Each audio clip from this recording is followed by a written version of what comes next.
And we have broadcast. Broadcast. Thank you. Um, so can we tell their outputs? Who do they go to? The mixes. Who do they go to? Stage, broadcast, and FOH. Okay. So the stage goes to the musicians. We are actually mixing for the musicians and the singers. Then the FOH goes to the audience. Then the broadcast goes to the online audience or streaming audience or radio or TV, the broadcast. So if somebody is coming to preach, which mix will the person use? It will use the stage. Because musicians are Okay, anybody on the stage. Okay, the stage goes to every actors or users of the stage. anybody using the stage gets the stage mix. Beautiful. So we are going to continue from where we stopped. Hope I see the number of my slides have increased. We talked about stage monitor setup, in-ear monitor systems, if I'm correct.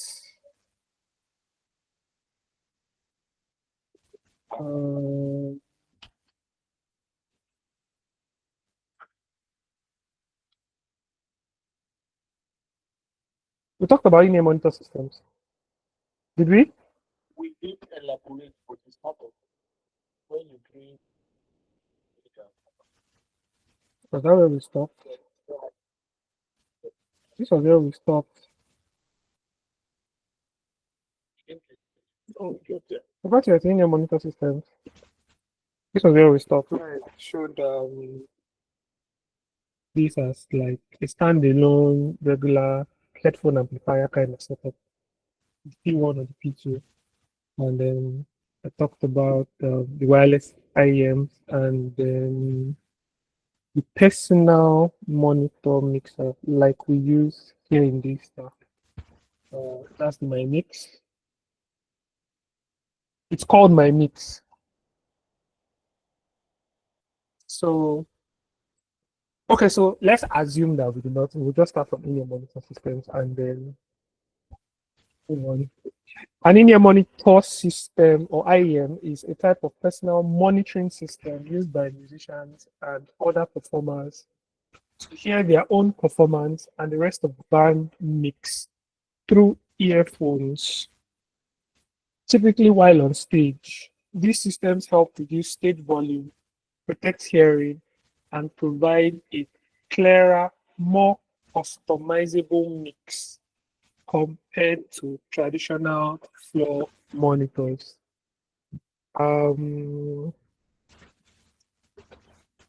Just about anybody who has ears for listening has used headphones or earphones. And the idea behind that is that you would have your own personal experience for what you're hearing, different from any other person. Do you understand? So if I bring a loudspeaker here now and play something through it, all of us can hear what is coming out from that loudspeaker. But if I give each person here headphones or earphones, tell you, plug it into your phone or connect via Bluetooth, and then tell you, okay, you listen to Natalia Bassi, you listen to Dosing, you listen to Olamide, you know. Everybody has a different experience from what they are hearing. You know, if everybody now starts dancing, it's like, what are these people doing? People are dancing to different things, but you have different experiences. So that is what your in-ear monitor system does for you. So, like I said, there may be standalone wired systems like basic headphone amplifiers, taking mono or stereo feed. I use the P1 or the P2 as an example. I use this. This is the P2. This will take in mono. The P1 has 2 inputs. So it gives you the option of mono or stereo, left and right. more like a left and right mix. So it gives you the option to pan your mix. The one for mono won't give you that option to pan. So I'm just hearing everything like that, but with pan, I have a wider image for what I'm hearing. Wireless systems that consist of a receiver body pack. The receiver is a body pack. Something similar to this, but for hearing. And the transmitter capable of taking mono or stereo too. Or they may be personal monitor mixers that give performers the ability to mix what they want to hear by themselves, just like the My Mix I talked about. The ones that are common that you may find everywhere, the Behringer P16 is quite common. DP48 is beginning to, it's a Midas product, beginning to be very common. Then Allen and Heath Any-ones and Clank system and all. So that one gives you the ability to mix yourself as the musician. So what I'm giving to you might be a several outputs, if I'll put it that way. I'm giving you several outputs and making you your own mix engineer.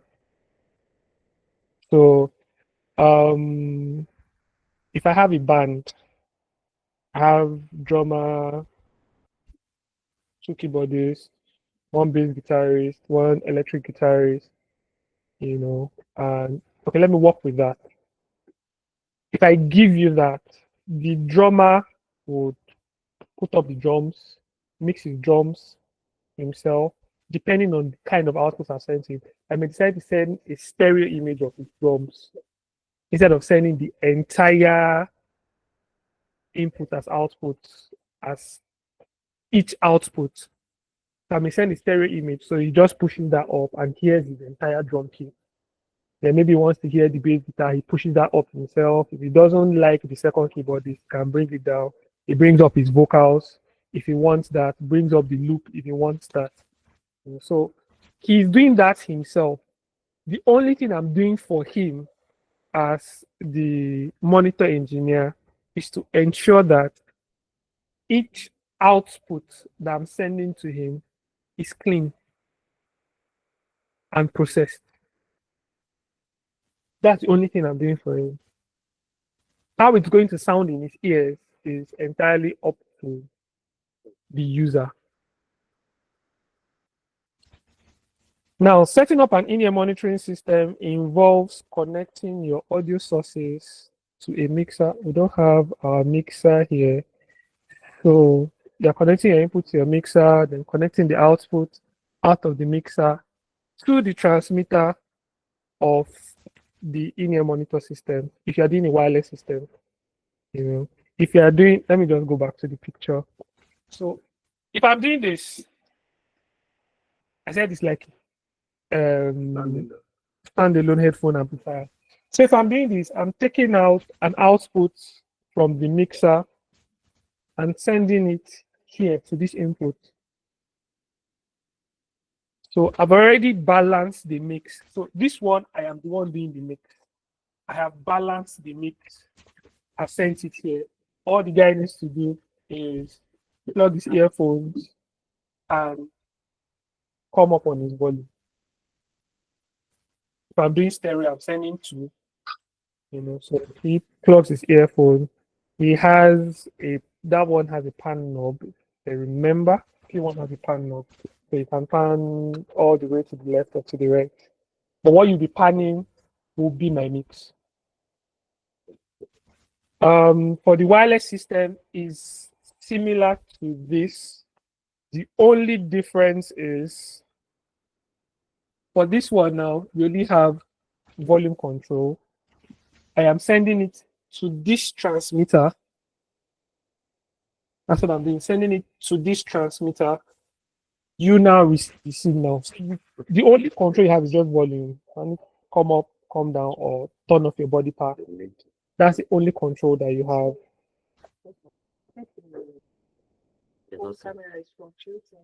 Yeah, they're trying to Oh, check out. change It's just camera. one. I'll call. So that's for plugging that up. But for, let me see if I have that here. So setting up an in-ear monitoring system involves connecting your audio sources to a mixer, then routing those signals to the IEM system. So any of those systems, will be hardwired on, except for the personal monitoring mixer. That's slightly different. Then connecting the IEM systems to your in-ear monitors. So whether you choose a wired or wireless system, proper channel selection and signal management are crucial for a good monitoring experience. So I explained I'll just read it out again. To set up the wired IEM system, like the P1 or the P2, like I said, connect your audio sources, you could plug your microphones, instruments, and other audio sources into your mixing console. Create monitor mixes. So whichever output you want to use, you would have created, or you should create a mix for it. Then use the mixer's auxiliary sends or bus outputs to create individual monitor mixes for each performer. Connect to the IEM system. Use XLR or quarter-inch cables. If we remember the picture, this will do XLR or quarter-inch. So it's what it is. Yes, XLR or quarter-inch. Okay, well, for some products, is there anyone out that will just go only XLR? No. They would either do XLR or quarter-inch. Most of these hardwired systems will do that. But for some wireless systems, like the PSM 300, the Shure PSM 300, it will only do quarter-inch. So it will take in quarter-inch and take out quarter-inch if you are going to loop the signal. Some other ones will do XLR and or quarter-inch. So use XLR or quarter-inch cables to connect the monitor outputs from the mixer to the input of the IEM system. Insert headphones, plug in-ear monitors into the headphone jack or the IEM system. I think I have one here. Let me show you an example of an in-ear monitor. Headphone. Okay. So most professional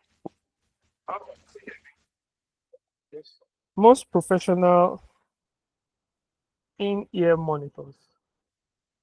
So those have been switching from in-ear monitors to in-ear monitor system. So most professional in-ear monitors are like this. I don't know if you can see it on the camera. They're like this if you want to pass it around. So the idea is for it to curve and stay on your ear while you just push it in. And then it just blocks out whatever sound you have going on outside. Most professional in-ear monitors are like that. In-ear monitors are different from in-ear monitor systems. So in-ear monitors are either earphones or headphones. Or professionally, like I said, they're called foldbacks. Yeah. Foldbacks. Because it's Technically, they're Be it called headphones foldbacks. or earphones. So foldbacks are earphones, and in-ear monitors are supposed to be designed as earphones. That's why it's in-ear. But with the system, you can now choose if you want to work with in-ear monitors or headphones. The idea is for you to be able to hear and be comfortable with whatever you're using to listen. So somebody would say, oh, I don't want anything in my ear and just prefer to wear headphones over their head. So plugging in monitors to headphone jack on the IEM system, adjust levels and preferences, fine-tune the monitor mix to the musician's preferences, ensuring a comfortable and clear listening experience. So even after the person has connected themselves and they're hearing, you want to ask the person what they're comfortable with, what they want to hear, what they don't want to hear, if they want any effects in their ear or not, if they want ambience and all that.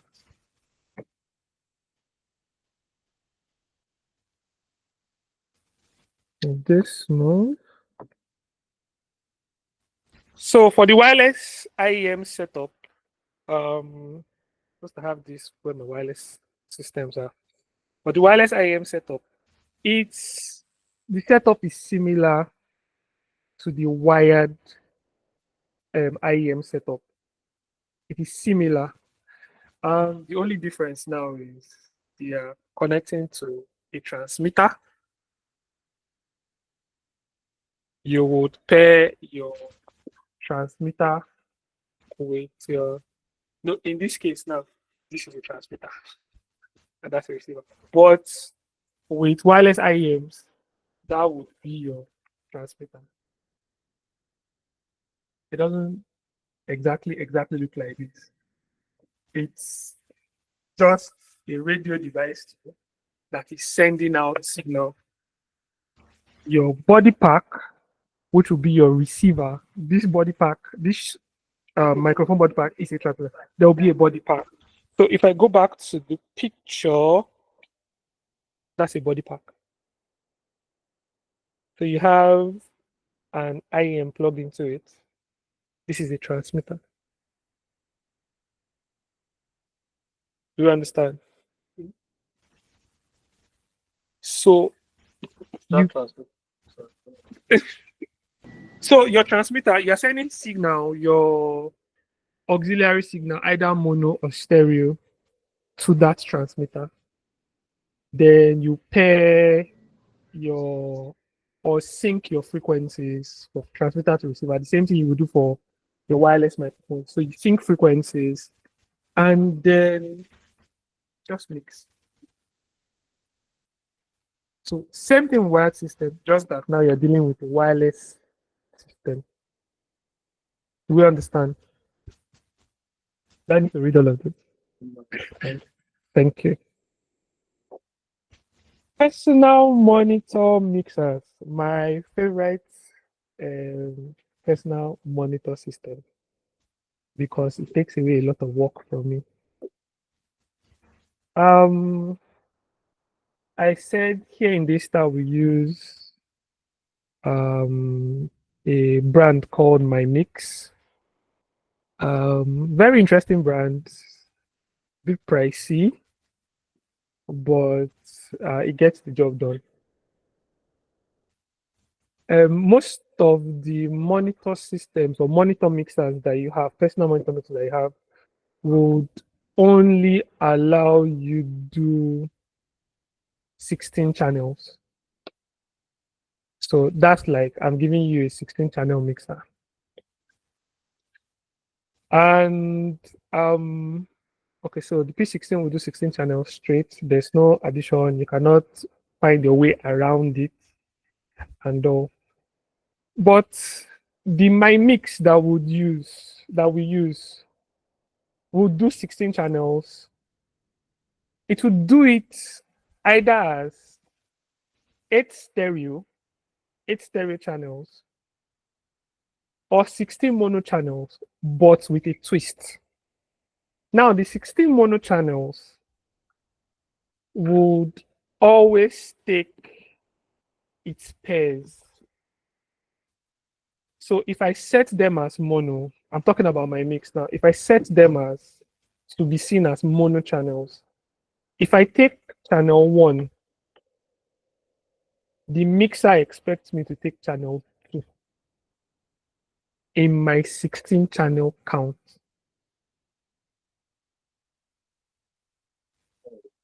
Okay. So this is what I'm saying. I said the mixer does 8 stereo. That's 16 channels. 8 stereo is 16 channels. Stereo is 1 and 2 audio settings, so to say. Now, or 16 mono, but the mono comes with a twist. That's what I said. And the twist is, if I take channel 1 as mono, I am supposed to take its stereo pair, which is channel 2, as my second mono. The mixer would count that I have taken 2 channels, 1 and 2. So if I say, okay, I have lead mic on channel 1, I have all my backing vocals on channel 2, I now have drum stereo 3 and 4, and have other channels like that. And I'll say, I want lead vocals, I don't want to hear the backing vocals. So I pick channel 1, I skip channel 2. I can take it out. I say I don't want to see channel 2 on the mixer. Then pick my 3 and 4. And then I now decide to do 1, 3, 4, 5, 6, like that. Okay. I will not be able to pick 16 channels. Because the mixer, because I picked channel 1, the mixer has seen my 1 and assumed my 2. So the idea with setting that one up is that you have to put important channels together. So that you know that anybody picking this one will pick this one. If I'm picking this one, I'll pick this one. Do we understand? So it will allow you see 16, but it can take in as much as, I think, 144 channels. So I'm going to explain that. Even though that's like an entirely different class. And we have it here. Yes, we do. So what we have here, we can do 32 channels, but you only see 16. So what that means is that because I can only see 16 or 8 pairs, I can take 8 pairs of any of the 32. So 32 is like 16 pairs. So I can take any 8 pairs that I want from that 16, unlike the Behringer P16, where is 16 is 16. I cannot change my mind. But with the My Mix, after I've had my regular first 16 for important stuff, I can now say, okay, the remaining 16s, let me start putting other things there. I can decide, instead of having like a horns group, I'm not having each horn channel. I can say, okay, so instead of having left and right stereo for drums or maybe kick, snare, and toms, I can now have each input for the drums. So a drummer can come and say, okay, the only thing I want to hear is each of my inputs in this mix, then the lead singer, backing vocalist, keyboard, loop, bass guitar. I'm not interested with any of that thing. So exactly. So you can have that like separate mixes for each person, but that is a lot of work. So imagine if you had the ability to create that kind of output. Okay, if you use the Dante system for it, that's like another class. You'll be able to see about 64 channels for it, but you will just be able to select your 8 stereo or 16 mono. Do you understand? We'll eventually go there to do that practical and see how that works.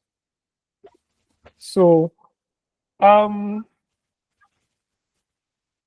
the other thing with personal monitor mixers is most of it have to do with analog to digital conversion. Most of it, except for maybe systems that would either do straight network protocols from the mixer itself. Some systems will just do Dante straight.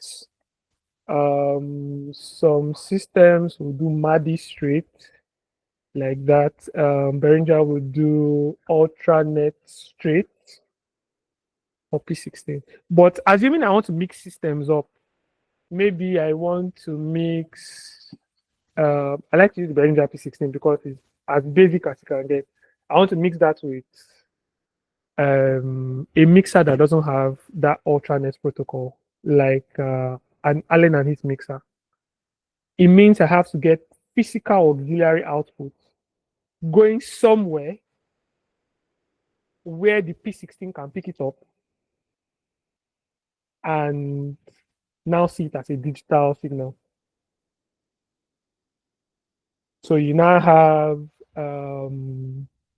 something called the P16I, the P16 input.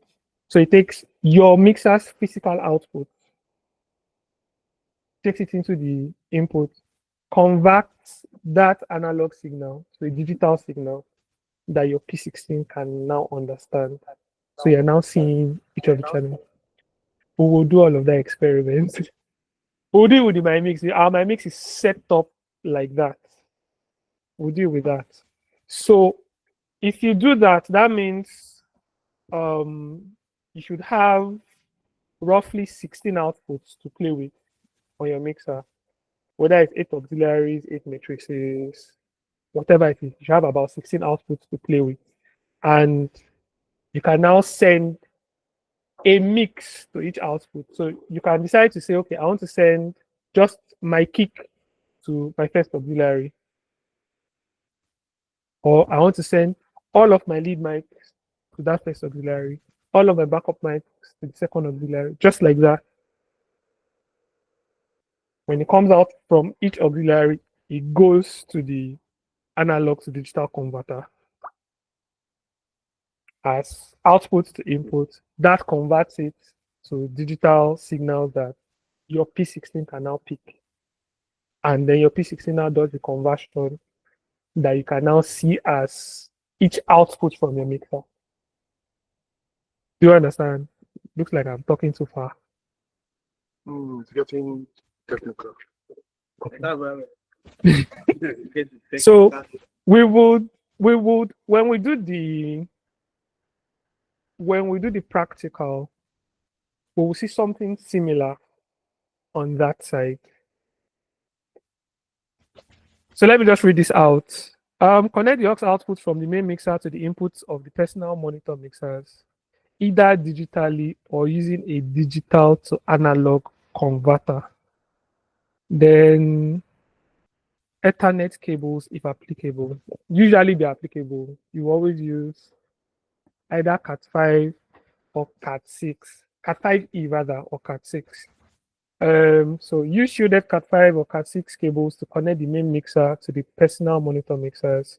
So for systems like I said, that work with network protocols, there is just a direct thing.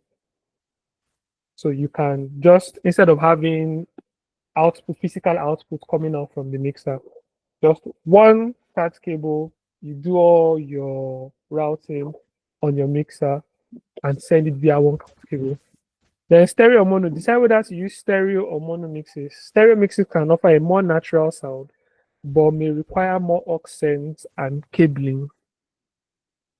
Headphones or IEMs. Connect headphones or in-ear monitors to the personal monitor mixers. Label inputs and buses. Clearly label all inputs, instruments, and vocals on the mixer, and also label the individual mix buses for each musician. Always label.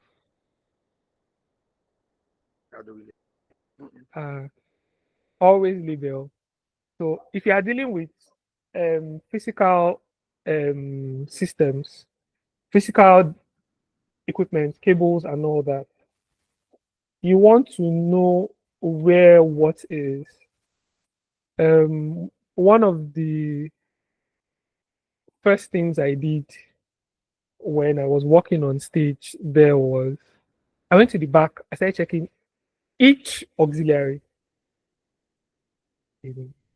Or yes, each auxiliary and each cable that went from the My Mix hub, from the IO rack of the mixer to the My Mix hub. I was checking each of them to know what they were. So I put on the My Mix systems. I started playing through them. I play, okay, I listen to my mix and like, oh, this coming from kick. I'll label it as kick. This coming from this one. I'll label it. I did that.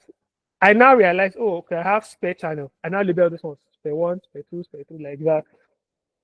So every time I needed to make a change for something, maybe I needed to add something or remove something, I didn't have to look too hard. So I just go to the back and say, oh, this one is labeled, this is where it's supposed to be. Do you understand? So it's going to save you time. It's saving you time that you used to be looking for what is not missing. So always label. That means you have to be detailed. Very detailed, yes. Because when your live event starts, if anything goes wrong, you don't want to say, which cable is that speaker connected to, which cable is that output, which cable is that. You don't want to look for it. You want to know where everything is. And at the same time, you also want to make it easier for any other person who may want to do something there. So somebody comes to your setup and maybe wants to just change something. The person needs to know, okay, this is going here. If I take it out and I plug this, when I remove this, I can always put it back. Do we understand? So adjust levels. Each musician can now adjust the levels of the different instruments and vocal parts to create their ideal monitor mix. So at that point, it's up to whoever is using the personal monitor mixer to say, okay, oh, they've given me everything that I need. Now, if I don't hear the loop and every other person is hearing the loop, it's not the engineer's fault. Do we understand? So stage monitors versus IEMs. Stage monitors and in-ear monitors are both used by musicians to hear themselves and other elements of the performance on stage, but they differ significantly in how they deliver sound. Stage monitors, also known as floor wedges or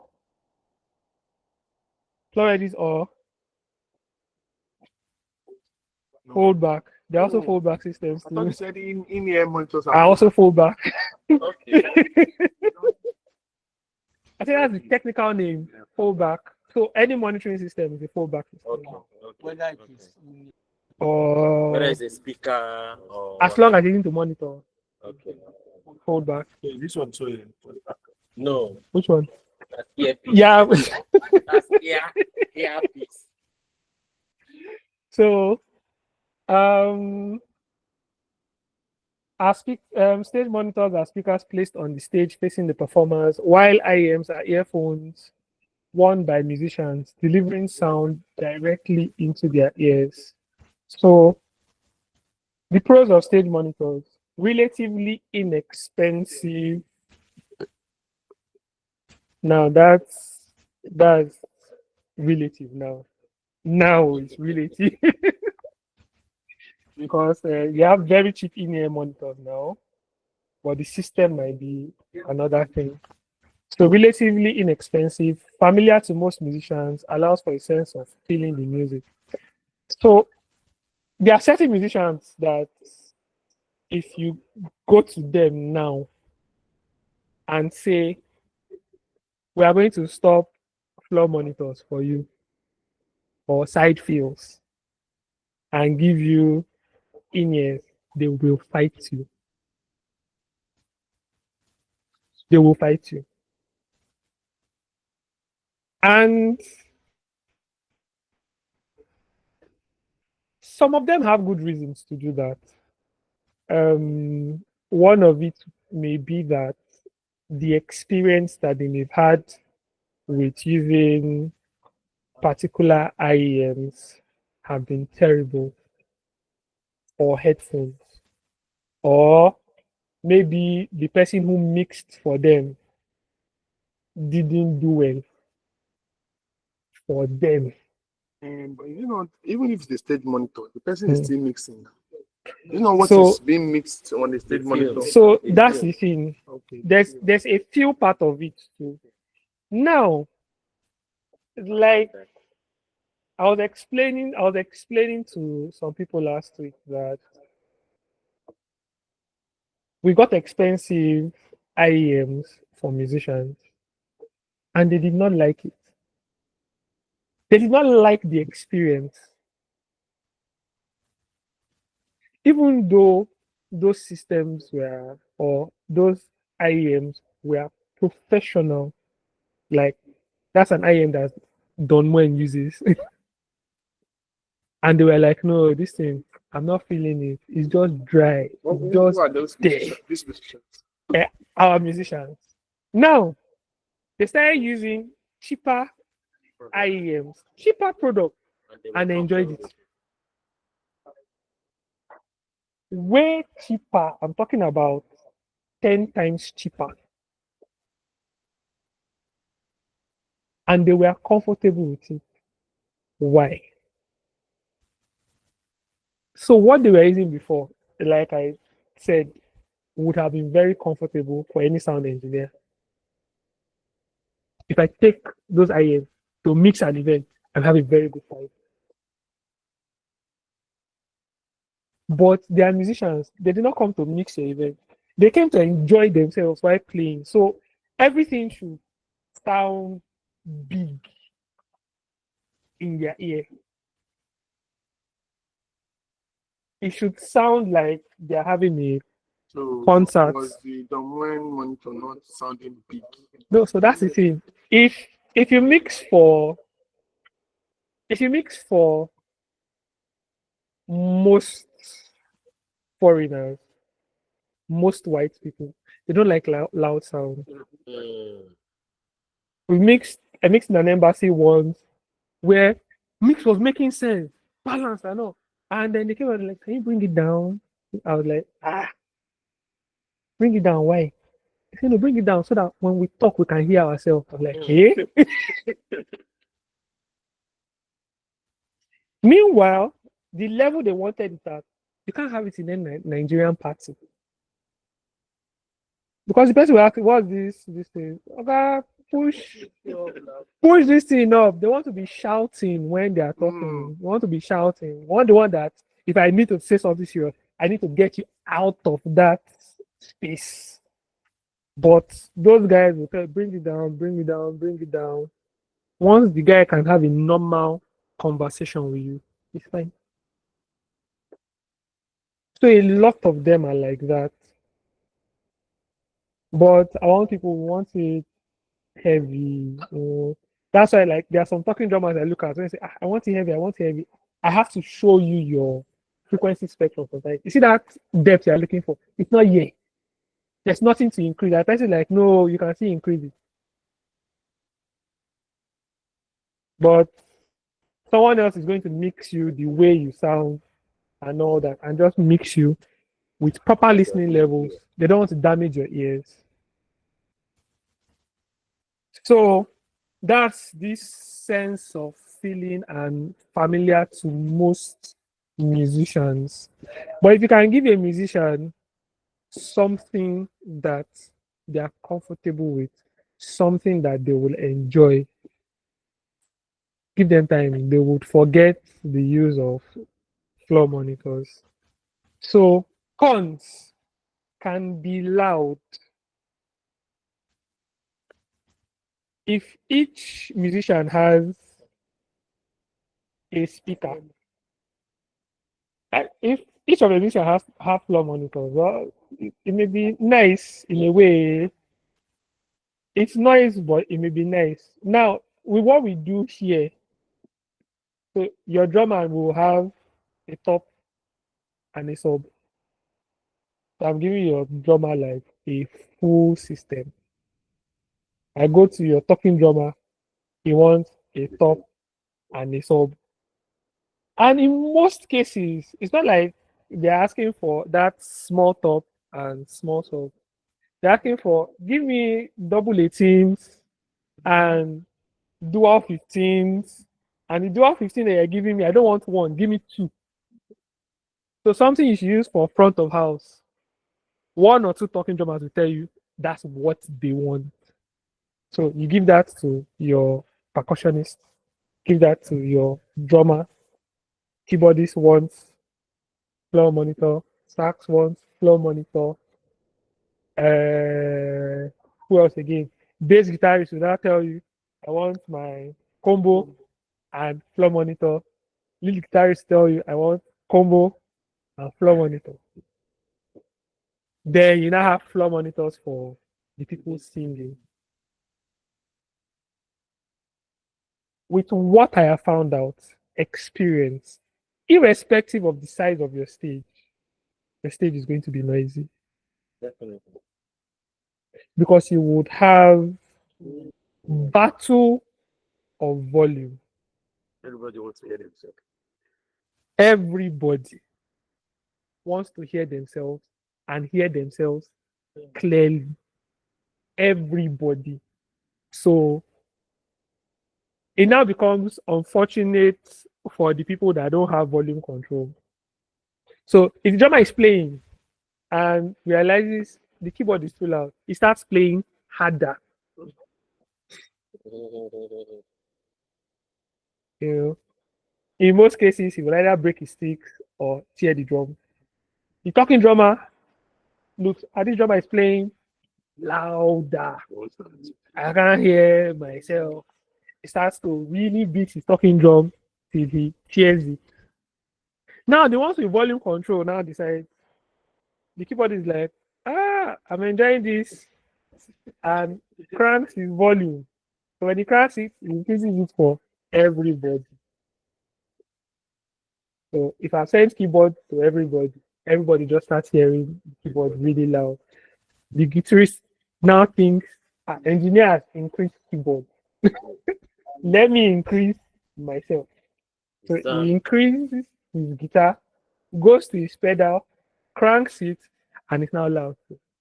So it's loud on the combo, it's loud on floor. Now, with everybody doing that, the people singing will now say, I'm hearing loud music, hear loud music. Let me start shouting. So you have created chaos. That's what you call this chaos. That's what you have created, chaos. Now, maybe because it's the style of our music in Nigeria or the kind of musicians that we've experienced in certain places. Everybody wants loud. No, but the funny thing is, there are certain places you will go to where if you deal with disciplined people, you wouldn't mind. Yes, you have bleed into microphones, but it won't be so bad. And I was mixing FOH and monitor somewhere. The musicians for that place, it was a church, not disciplined as at that time. So every time they played, everybody would play like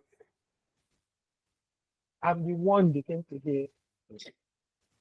So the way they are playing, I used to tell them, you people play like you stole the equipment and they are coming to get you. So you want to quickly play it. So they would always play like that. When the bass guitar is supposed to solo, the talking about that time he too should solo. So you just kept having this low frequency clash. Then the drummer will decide, this is the right time to play my floor tom and kick. and everybody was just being funny. So I started questioning my mix. I was like, what's going on? We had a guest minister that came, brought her musician. This one came, same equipment, started playing, and I just stopped mixing because everybody was clear.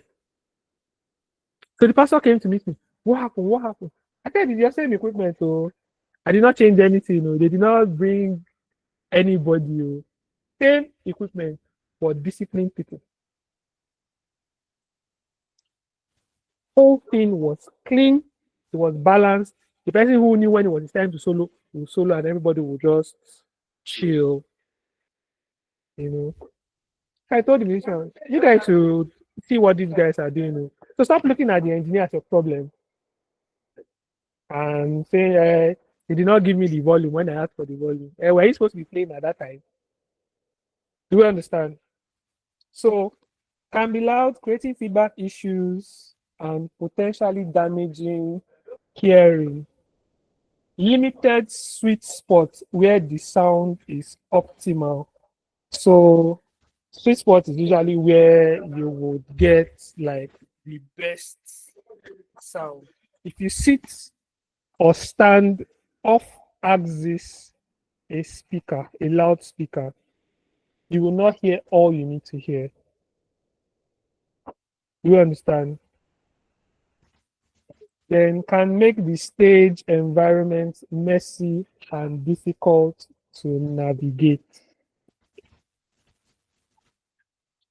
Now, in-ear monitors, they work with personal monitor systems, either standalone mono stereo system like the Behringer P1 or P2, or mixer systems like the Behringer P16 or my mix. Pros: precise and consistent sound. When you put these things in your ear, what you're hearing is what you're hearing. It's as balanced as you want it to be. So it's almost like you're listening to normal music over with your phone or your computer. Reduce stage volume. So your stage is not as loud as when you would have floor monitors.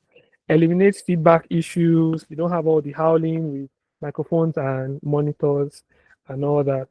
Customizable mixes for each musician. I've explained that. More portable. Yes, can carry it around. Can be walking around with speaker. I brought my floor monitor. Can protect hearing. Yes, you choose how much you want to hear or how loud you want it to be, and allow for better stage presence. And musicians can communicate via talkback mics. Yes. So I can give one or two or three, in some cases, everybody talkback microphone. So they can basically have a conversation while they are playing, or they can have somebody calling their progressions, chord progressions, or notes or whatever. Or then, unlike when you have floor monitor, so imagine you are playing now, somebody's now talking. Play key C, play key C. So everybody in the audience, because you have multiple floor monitors, is hearing play key C. Or is hearing you say, play dan dan dan dan dan dan. People be wondering. Will that voice be distinct from what they are playing? Yes. So usually we always create a channel for talkback. There's always a channel for talkback. In-ear monitor. Yes. There's always a channel for talkback. So that when somebody is calling what you should do, you might tell the drummer, oh, it's your time to solo and all that. Everybody just knows, okay, let me chill and all that. So it's key. That communication is key. So does this one have talkback? No, it's for the mix. The talkback is a microphone. Oh, like that pianist uses. Exactly. So you have that. Cons can be more expensive. Yes, so either the system the in-ear monitor system is expensive, or this is expensive. This is one of like the cheapest ones you can get. There is a brand called JH Audio. I think their cheapest IEM is a little over $900. A little over 900. Yes, the cheapest IEM Cheapest. that I know. 900. The most expensive is how much? I've seen $2,000. I've seen $3,000. Earphones. Earphone. Yes, And it is still cut. I've seen that. It is still cut. Eh, cost, Yes, you are Call doing the it math. naira. Call it in naira. Just $1,000. Mhm. 1.5. No, he said 3,000. Let's work with 3,000. 20 billion. So you have IEMs like that. There is the Audio Technica, the E50 that we used to use here is currently about 300,000 naira. So for one. He said that doesn't. Now imagine something like that expensive, and a musician is telling you, I don't like this thing. It's not making sense. Do you understand? You would think the musician is not all right. But he has his reasons. He's not enjoying himself. He's not enjoying himself. If you enjoy yourself with Oraimo 3000, if you listen to it like, no, I prefer this one. Why not? The goal is for you to hear yourself clearly. So it may not even be that it may just be what the person wants. Requires a learning curve for proper use and setup. So if I'm going to give you a personal monitor mixer, and one of the fights we used to have with musicians is that, or with most people, is how to use what they are given. So one of the things I do when I have to mix monitors, and there will be personal monitor mixers, every musician that comes up, I always ask, do you know how to use this system? I can put you through. So I do it nicely so that you don't feel inadequate. Because most people will feel, if I say, do you know how to use this thing? And you say no, they're expecting me to say, you don't know how to use modern facilities. Olodo, you don't know this thing. So a lot of people have experienced that with some engineers. So rather than tell you, I don't know how to use this thing, if you say, do you know how to do? Say yes. And they start doing something totally different on it and telling you that your equipment is bad. So I always ask, do you know how to use this? If you don't, I can put you through quickly. So in a few minutes, I've told you where this is this, this is this, this is this, to increase do this, to reduce do this. If you want effects, this is where you can find it and all that. And the person is good. Do you understand? Then may feel isolating to some musicians. Some people like to fill the room, they want to enjoy the ambience, the noise of the crowd, the noise of the sound of their instrument in the space that they are in. There's a workaround for that. So sometimes you may just send like a crowd response mic. You may have that mix and just push it in their ears.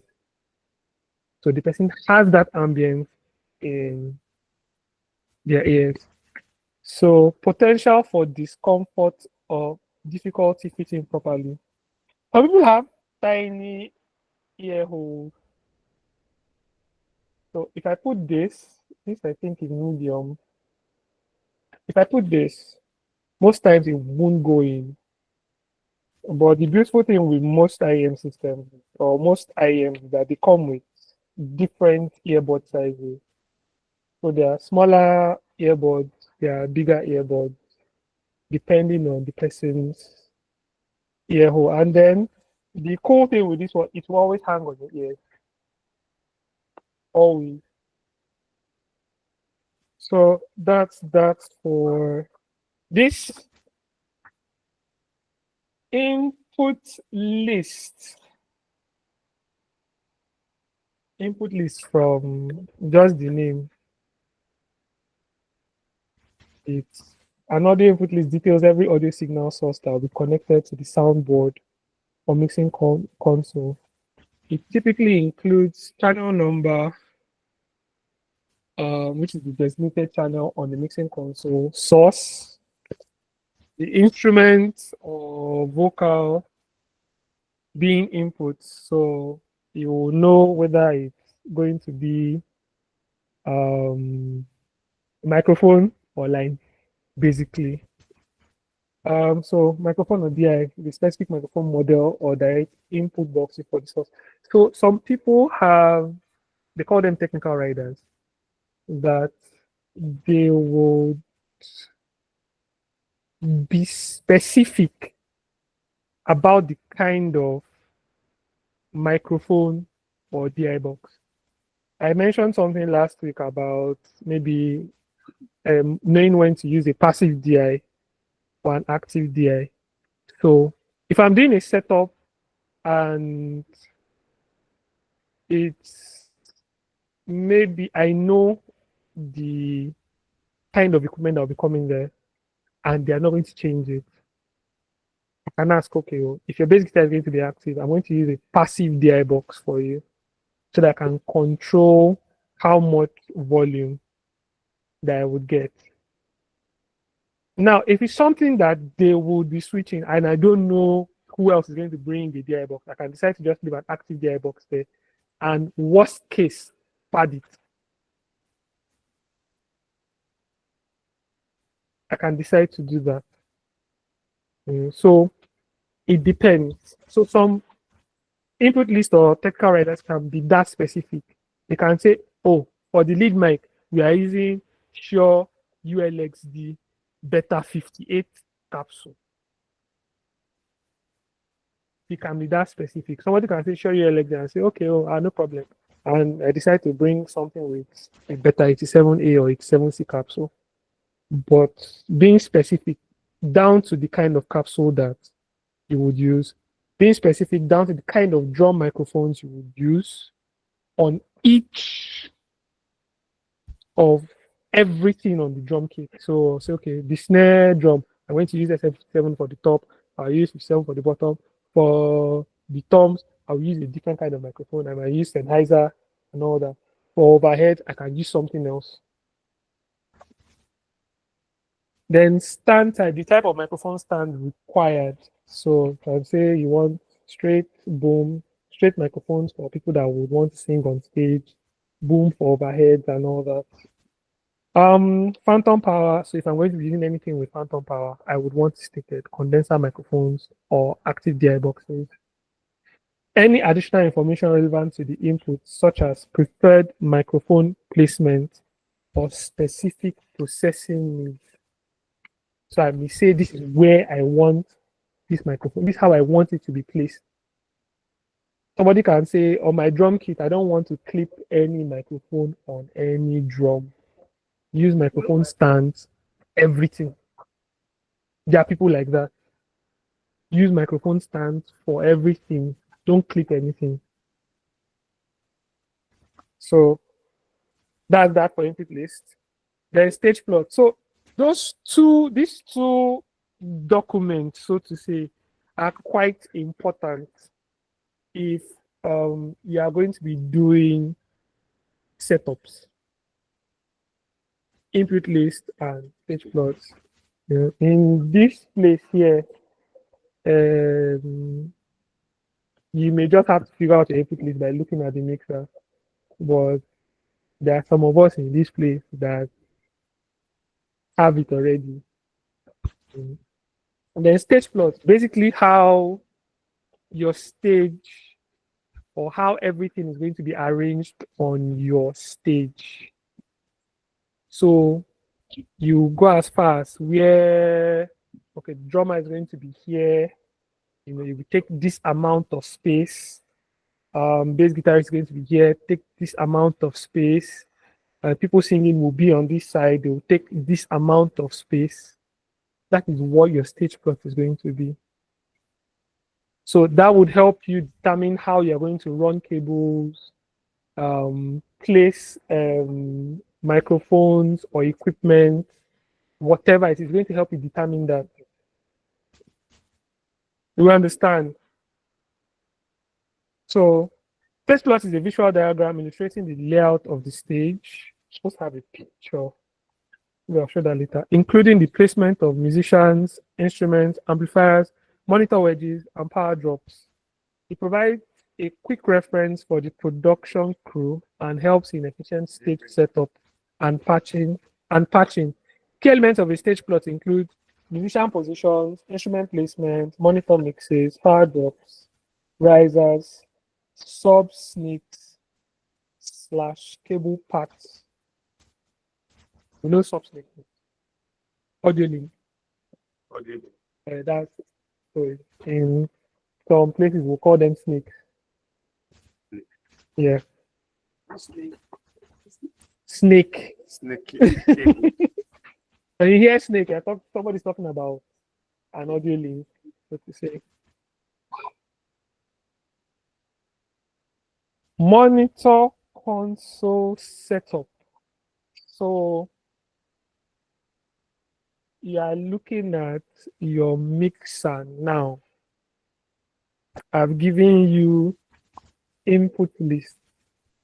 I've given you stage plot. And now I've given you your mixer. So how you are going to have it set up as the monitor engineer is up to you and your team. Console setup for monitors involves configuring how audio signals are sent from a mixing console to various outputs, including monitor speakers.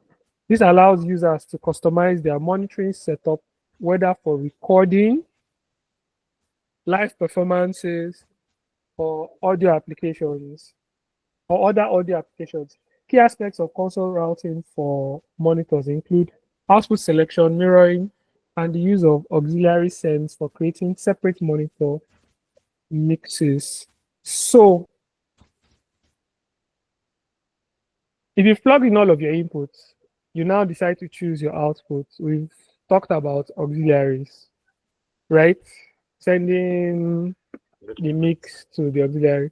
There's a possibility to also use your left and right output if you don't have enough auxiliaries to work with. In some cases, you may use your matrices if you don't have enough auxiliaries to work with.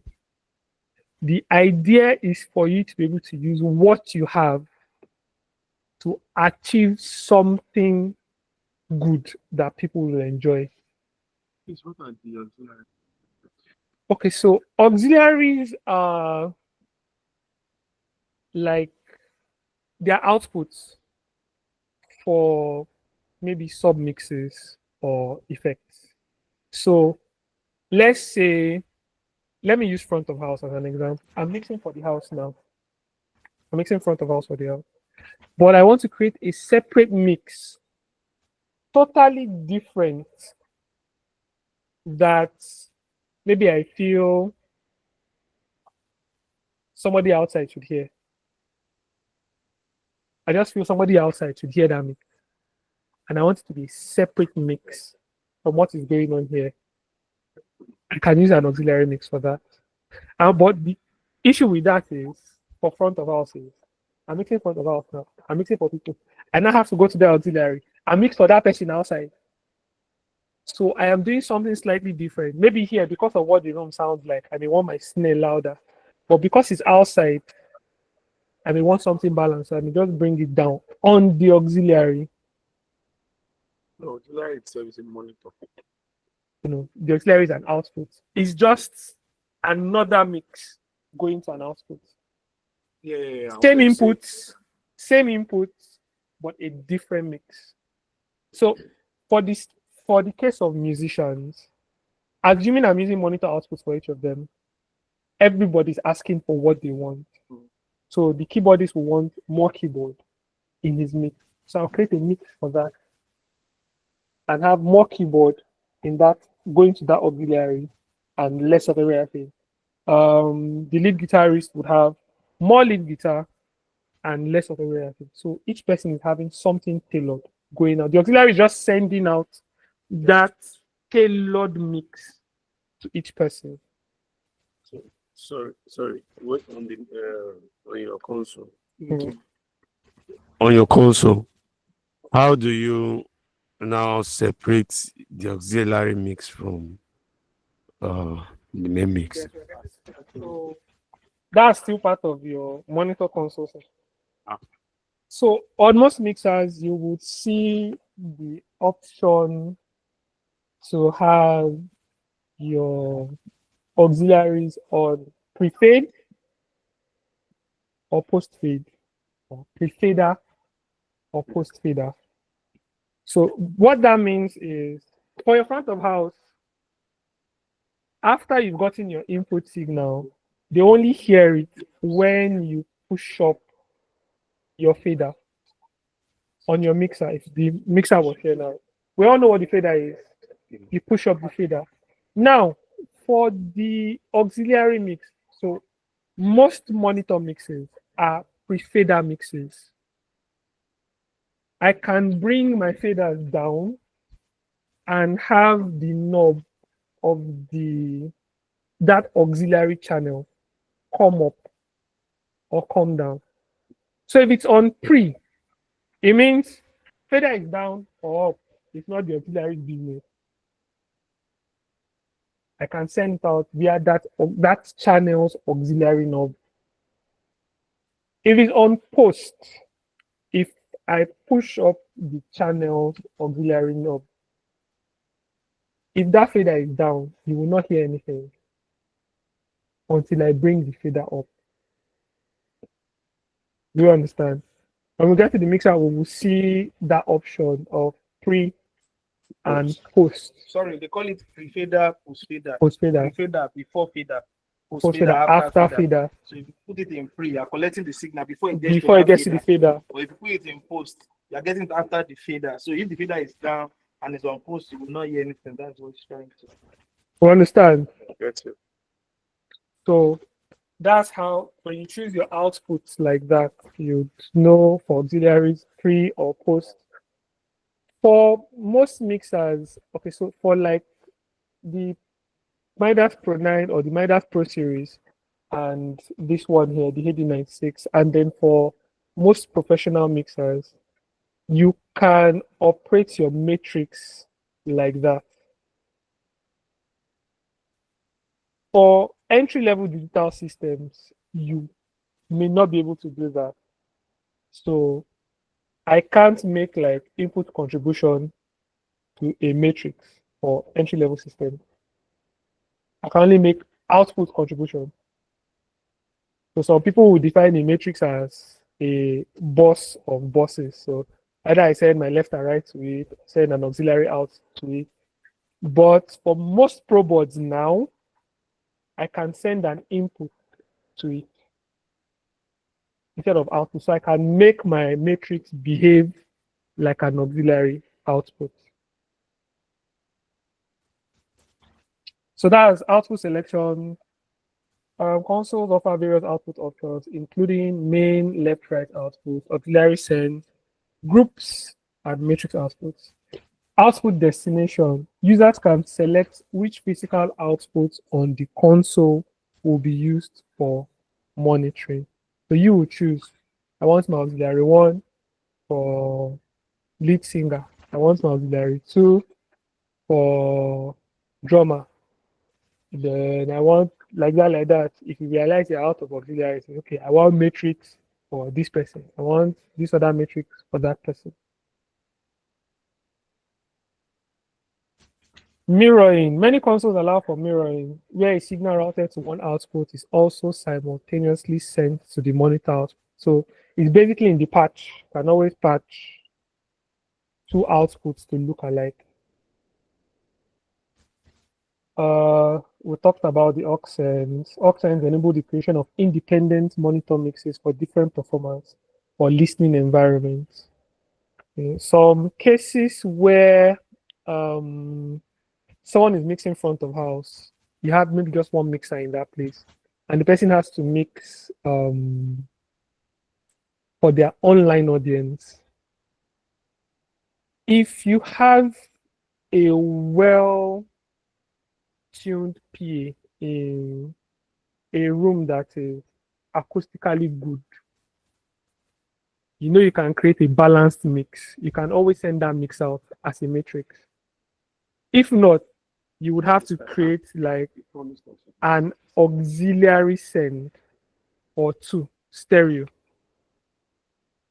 In most cases, you create it as post fader so that what you are mixing is what is going out.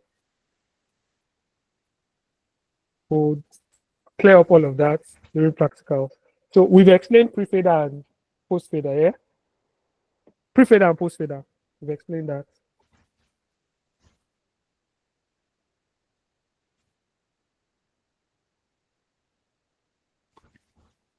Now, wireless systems.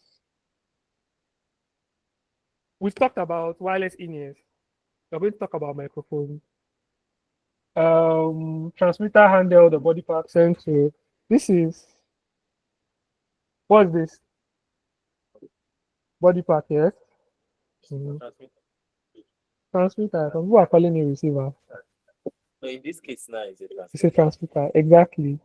So It's one transmitting to this. yes, so it's sending signal to this guy here.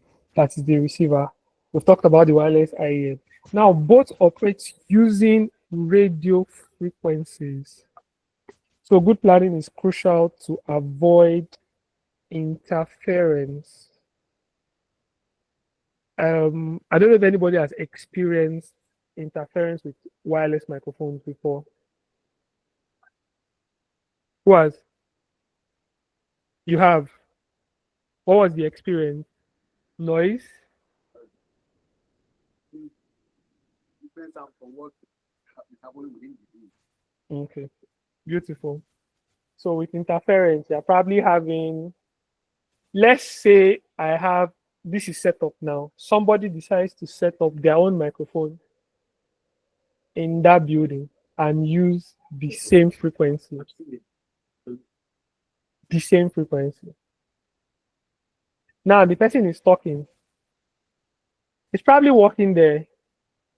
I most likely will get that person's frequency if that person's antenna is really good. I most likely will get that person's.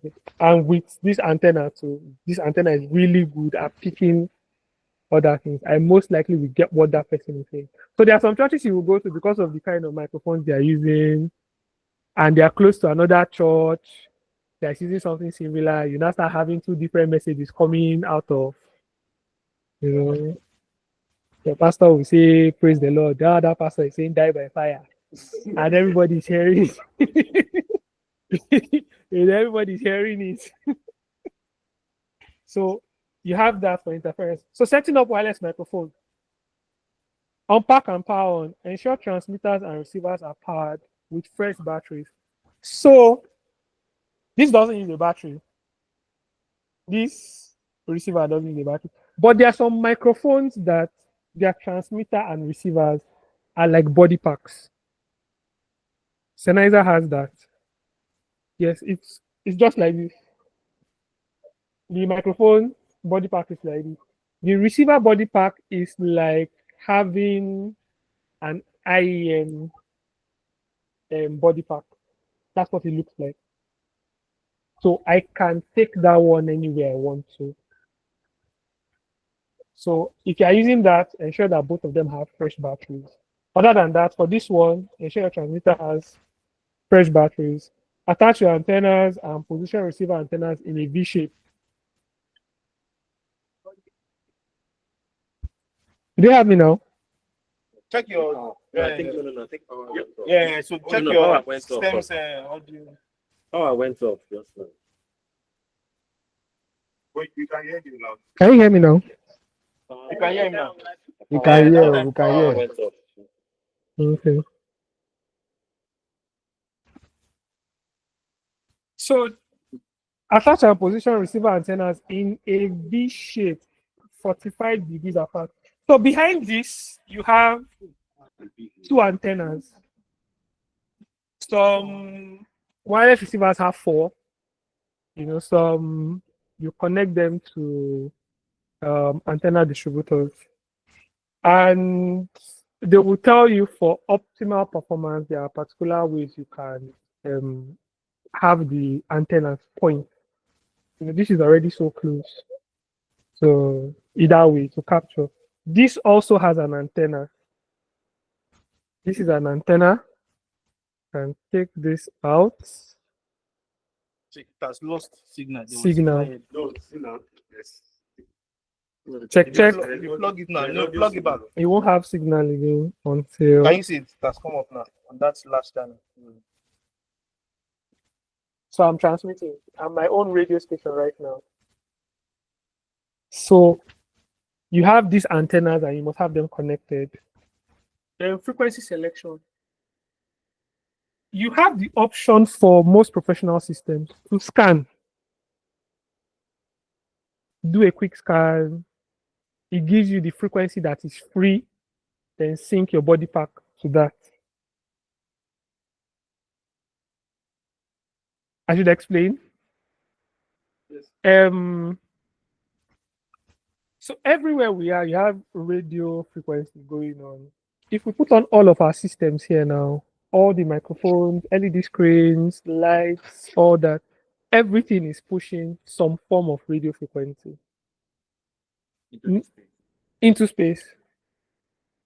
Now, your antenna is set to catch the frequencies in a particular range. So for some systems, it may be 470 to 540. Some other systems 540 to 6 something like that. For distributors, they will do like 490 to 900. Now, if my system, my wireless system, if I set it to a particular frequency, I just decide, let me just pick any frequency without doing a scan, I might have connected to something else. I may be picking something else without knowing, or transmitting to something else without knowing. But when you do an auto scan, what this does for you is to help you look for what is free.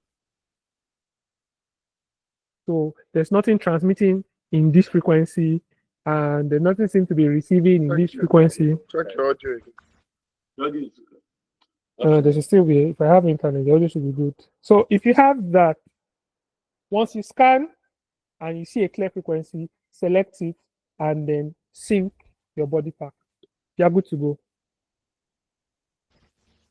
So like I said, sync the transmitter mic pack to match the receiver's frequency.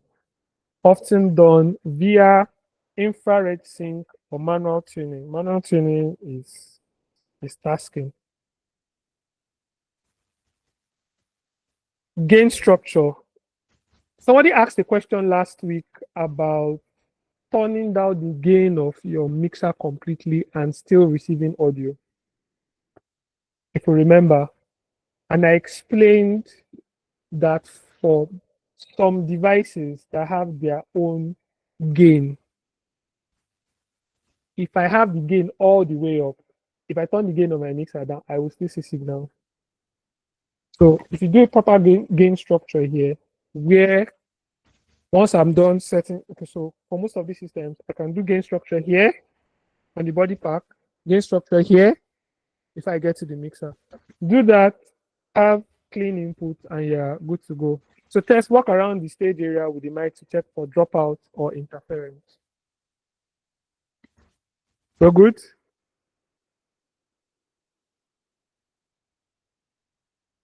RF coordination basics.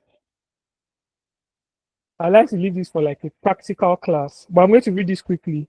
Wireless systems share the RF spectrum. Poor planning leads to interference, noise, or dropouts. avoid frequency overlap. No two wireless system should share the same frequency. If I have this, I bring another system. I don't want to have both of them using the same frequency. I would have interference. Maintain spacing. Leave a gap, typically 300 kilohertz or more between channels to prevent intermodulation. Intermodulation is another physics. Let's start asking questions. This man is already It's another physics. But going for another level. basically, when they say typically 300 kilohertz, if, let me see if I can see the frequency here. I can't, except I do. Okay, so on this now, you can see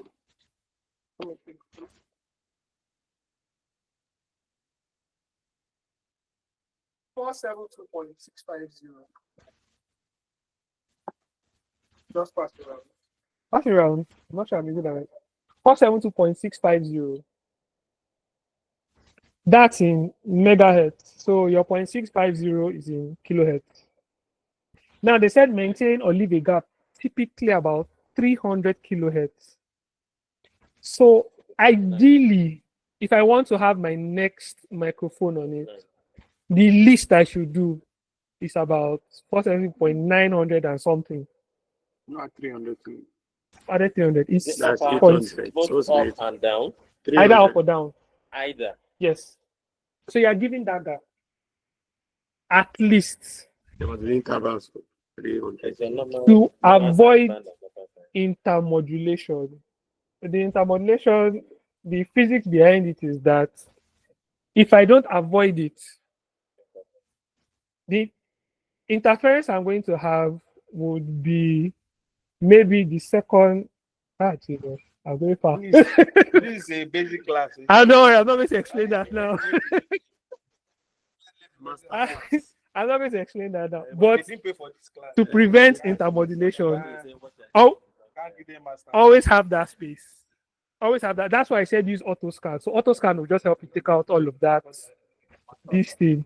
So use groups and banks. Most wireless systems provide pre-coordinated frequency groups. So you see some with channels. You will see channel and you see group. So just use that. They would say if you are working with group 1 on wireless systems, if you have a number of microphones, ensure all of them are using group 1 but different channels. Then scan before the show. Use a receiver or dedicated spectrum analyzer to scan for available frequencies. Okay, we'll do that during the practical class.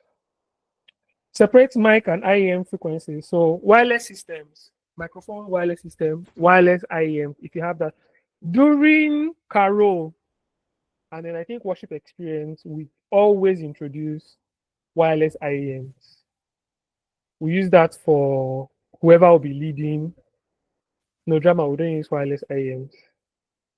So whoever is going to be leading a song or the music director or conductor, they would have wireless IEMs with them. Because most times, like the conductor or the person leading may come forward.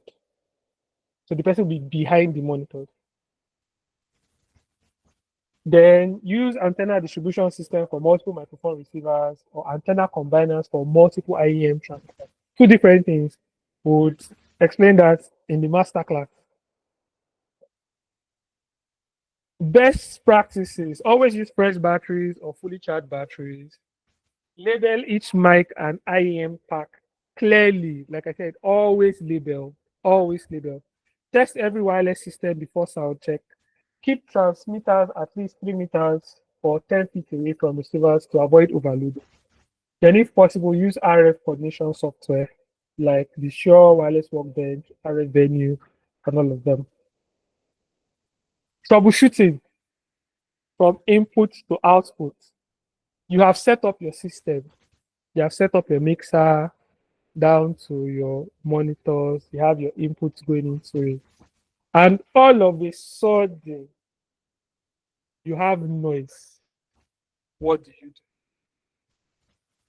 Or you have plugged in everything. You plugged in your guitar to your DI box and everything. And you tell the guitarist, play now. You now play, but you don't have the signal. What do you do? That's where your troubleshooting comes in. So you are troubleshooting from your input to your output. You need to know where to find your problem. And you need to know when to start or where to start from to find that problem. So input state troubleshooting, confirm instrument output. So start from that instrument itself. So like I said, maybe you plug your guitar and you don't have signal. Start from that guitar itself or the effects pedal. Is it the cable? Is not from the device itself. Is it on? Is your effects pedal on? Do you understand? Is your volume up? Is the guitar good? Ask all those questions first before you start running around and start looking for what is not missing. Ask all those questions. So, and another way to find out, you can decide, okay, keyboard is working. Bring your guitar. Let me plug it at the keyboard line. If I have signal, then I now know I'll start looking at my own side, maybe from my cable to my DI box and all that. So check cables. If the instrument isn't working, try a different instrument cable. Verify DI box if used. Is my DI box using phantom power or not? You want to know that. If it's using phantom power, set phantom power to it. It didn't come on. My DI box is not good, or my cable is not good. You understand? Or now you have noise. Is the cable soldered properly? Has something cut inside? You want to look for all of that. That is from input side. You go to the mixer side too. Okay, so now I'm seeing the signal on my mixer. It's not coming out on the monitor or in here. What's going on? Am I on pre-fade or post-fade? Do I have my gain structure right? Am I pushing to the right output? Okay, so you're looking at all of that. So then you get to your output and you're asking, okay, so did I plug the right cable into this monitor? Did I even plug the monitor? If it's a powered system, is the monitor on? If it's not a powered, is the amplifier on? You want to ask all those questions. So that's like basic troubleshooting. Basic. You can't go wrong. Either you check the input side, mixer side, or output side.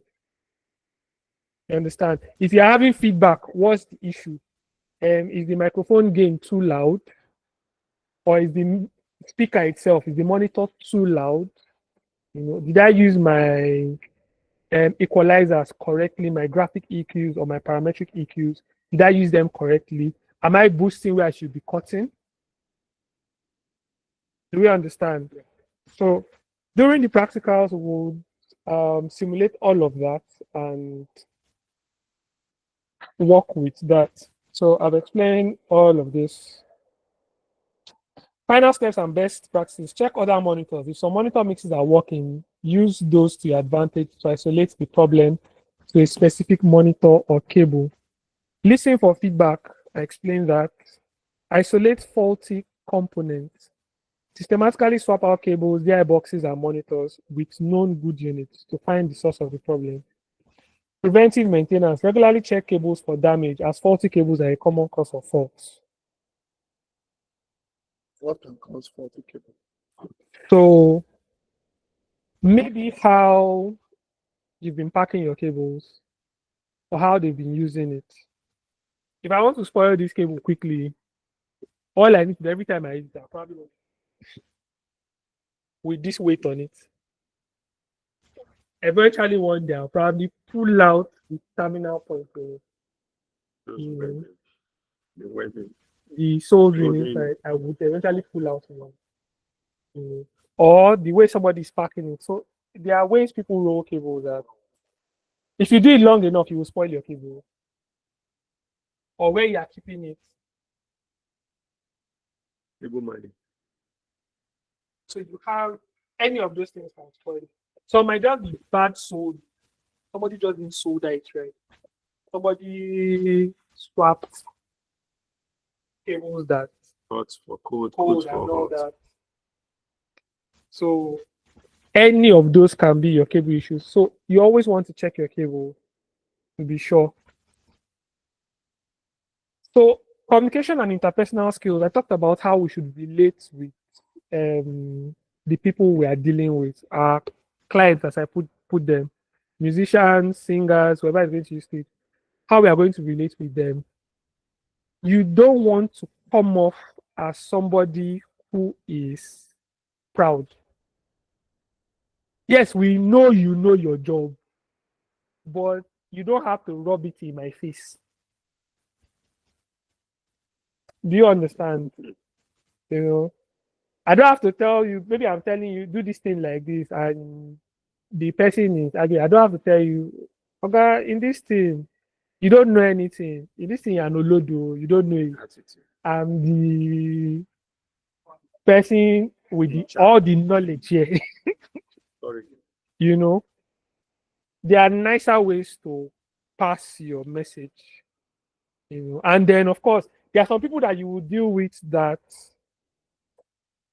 you will initially think, let me first fight this person so that this person will know that I didn't come here to play. You know, but be nice. Be nice, be respectful, you know, and people will give you respect. You know, attend to issues promptly. Somebody tells you, I'm having a bad experience with what I'm hearing right now. I'm not enjoying what I'm hearing. Go and find out what it is. The person is, like I always say, the person is not crazy. The person just knows I'm not enjoying this. The person has been somewhere where they enjoyed themselves.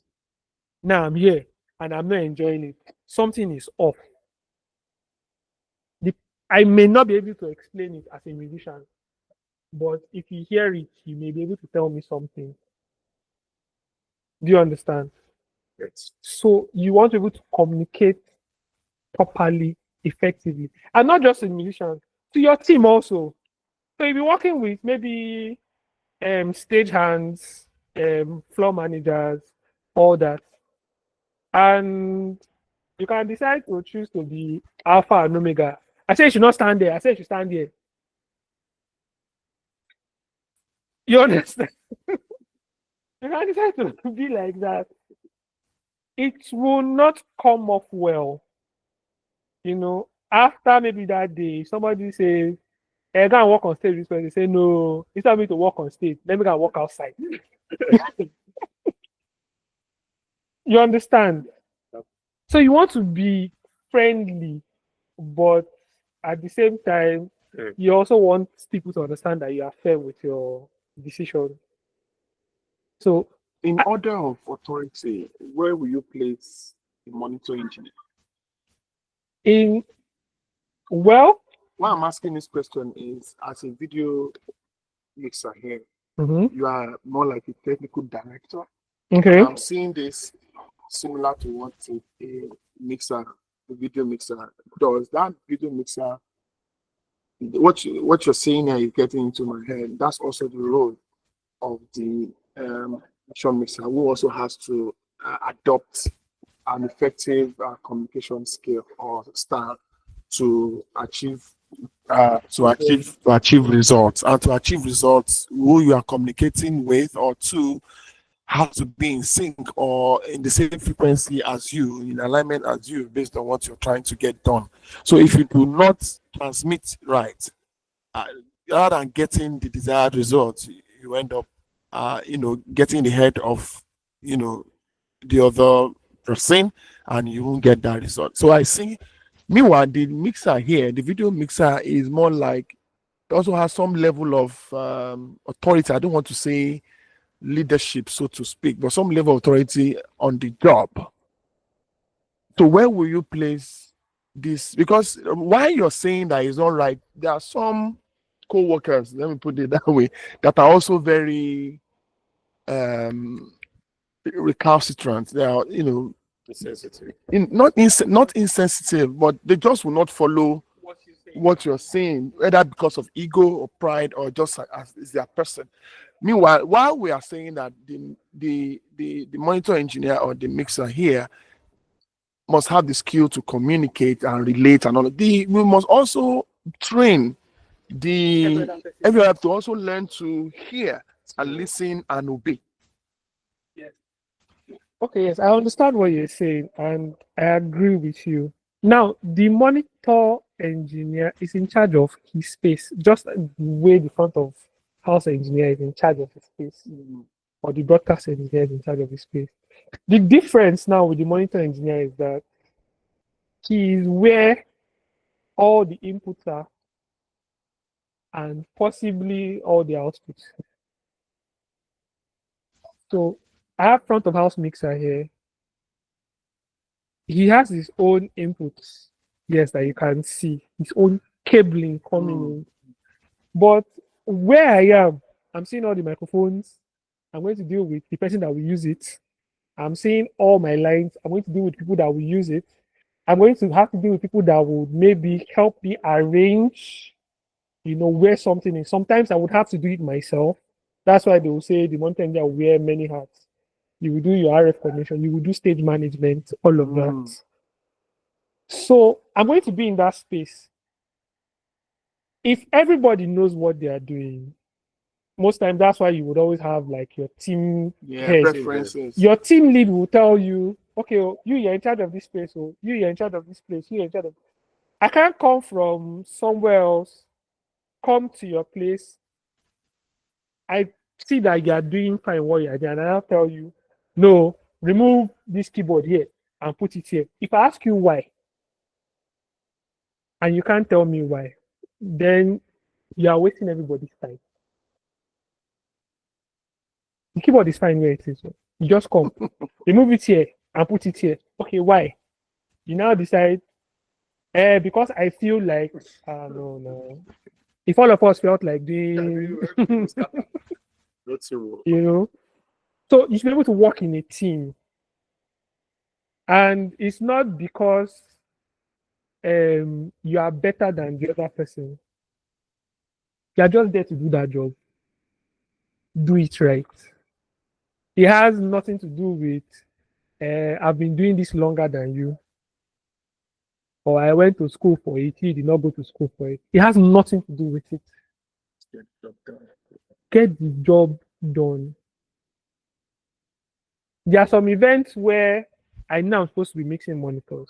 I have somebody else there that can mix monitors. I'm like, okay, let this person mix. I'll do better managing the people on stage.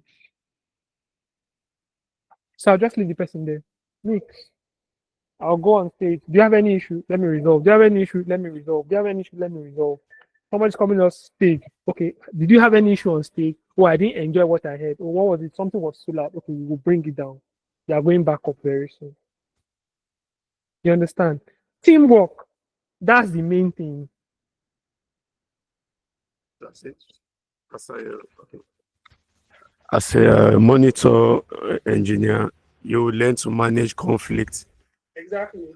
Conflict management is key too.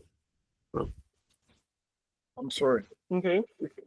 So this part is very critical to a successful job. Oftentimes when Sister Sarah picks up a mic to sing, somebody is already singing. I'm talking again from the video perspective and how distracting it can be, even for her, even for you as a mixer there. Somebody has just finished singing. It was wild. Everybody, thrown to a spirit world. And then Pastor Sarah comes as a mannerism, which I have discovered. She would, why sing, and just be going to you guys there and be making just and be, while we are mixing, I will be like, Sister Sarah, what has started now? Is it that, and somebody has just finished using that mic and it was right. So what is the difference? Or what strikes what would it seem that we should think that you guys are not doing it right again? And then she gets distracted and just be giving while she's singing, What happens? No, I understand. I understand what you're saying. I understand what you're saying. I remember the first time I was going to meet Sarah on stage, and she first came and said, "Do you know how to mix me on stage?" And I was like, "Ah."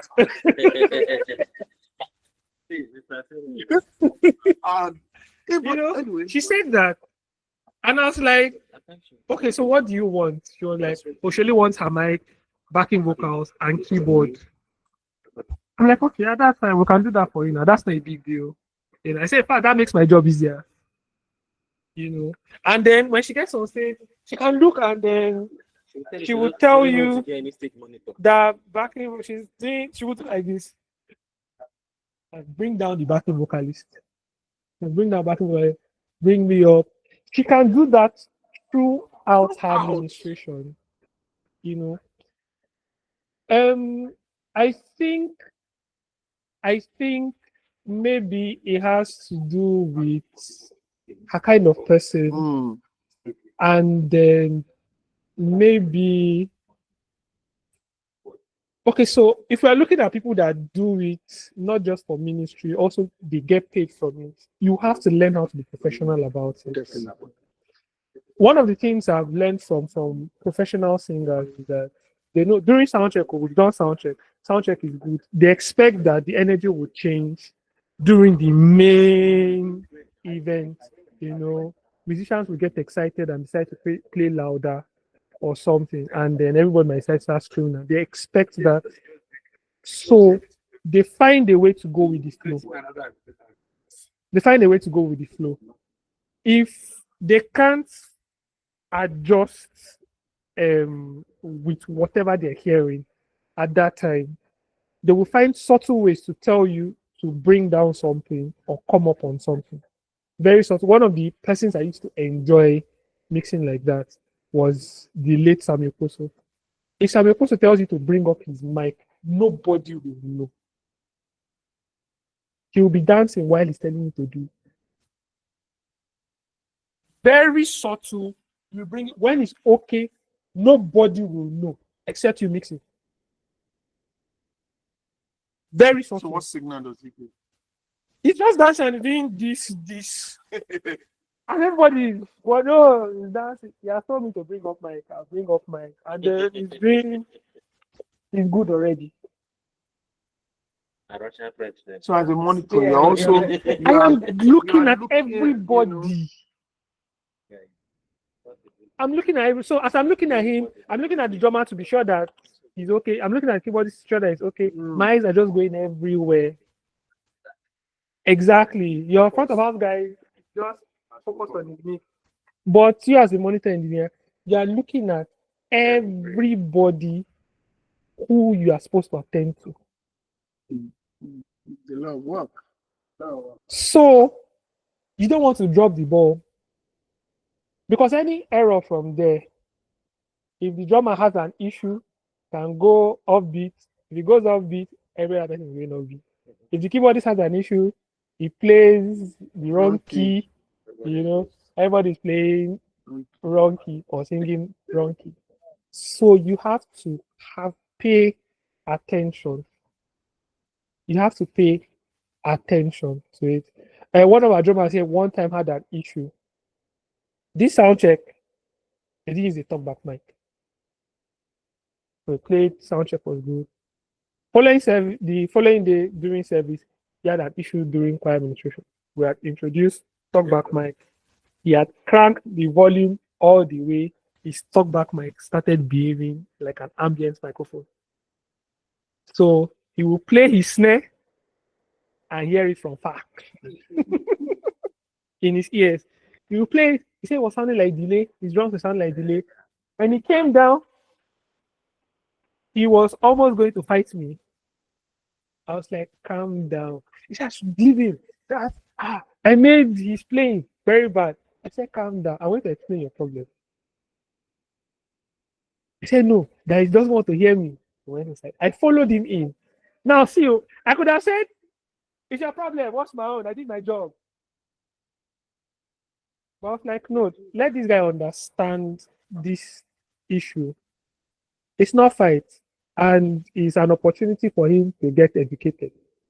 So that if he goes outside and he has that issue, he will know how to deal with it. If the engineer there doesn't even know that that's what's causing the issue. Yeah, the engineer doesn't know. So I told him, I said, during rehearsals, you didn't use talkback.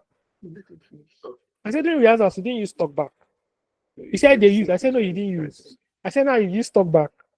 And I can bet, I told him, I've not looked at your devices, but I can bet you have cranked your talkback channel all the way. He said, yes. I said, okay, come up. He came up. I brought it down. I said, play your drums now. He played. I said, it was fine. I said, did I do anything? I didn't go to my mixer now. I came to you and see it. Now, I could have been all big about it and like say, you can see now, you can see that you don't know anything. Even after telling this. And I said to guys, sorry, you know those kind of things. It's good. Emotional intelligence. You have to be like that. You have to be. So that way, if they have any issue, they don't have a problem calling you. Even if you can't fix it now, if Solomon says, just manage it. Manage it. We will sort you. Do we understand? So you want to know how to communicate. You want to know how to resolve issues, attend to problems promptly, and manage all kinds of people. All kinds. Whether the person is Short, long. anyhow. Likewise. The person can come in angry. You have to find a way to manage that person. For some people, they are coming in hot like this. One hug, you will calm down. Calm down now. What is it? This person talked to me anyhow. This. Calm down now. Sorry. So you know you are going up. Sorry. The person goes up, comes back, he's smiling at you. See the person already squeezing their face, looks back at you and smiles again. You will find a way to manage people. So it's important as an engineer to be able to do that. It's very important. Mr. Emmanuel, I want to say something. Okay, it's just in line with what you were talking about. So I think that's why rehearsal is very important.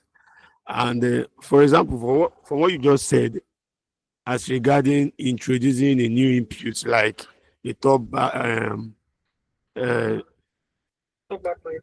mic. So as a sound engineer, are you not supposed to inform the person before So before the before you introduce it, before you even talk about it. yes. So one of the rule of thumbs for sound check is that whatever you didn't use during sound check, don't use it. Whatever you did not use during sound check, don't use it.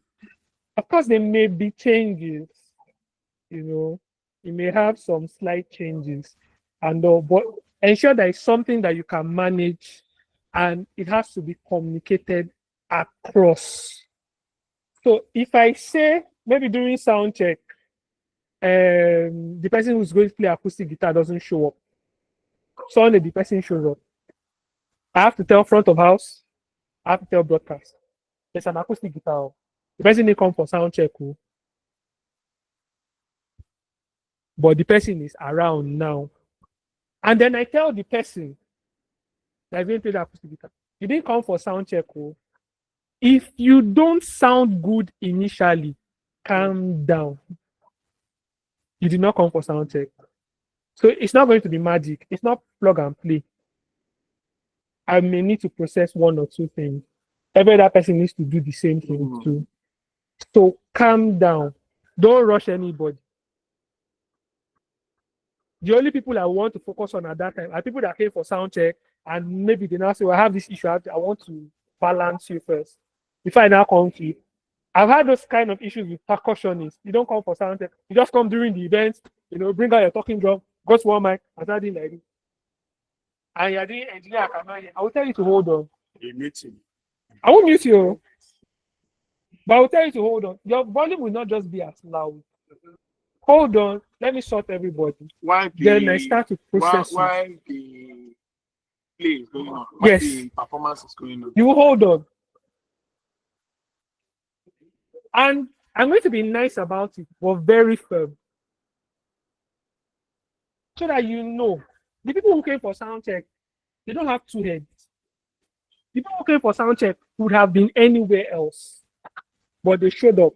So I will give them preference. Resolve them if there's anything that needs to be resolved with them before I come to you. If you come in and everybody is good, fine, I'll give you 100% attention. Well, what do you want? Oh, okay, stay like this. Take this earphone. Do this one. Do that one. And you're up and running in a few minutes. Do you understand? So sound check. We may have to still have like 4 slides. Let's see if we can run through it. Yeah. A sound check workflow involves a pre-show process of verifying all equipment, setting initial gains and levels, and fine-tuning the main sound and stage monitor mixes to ensure a clear and balanced sound for the audience and performers. So sound check workflow. Preparation.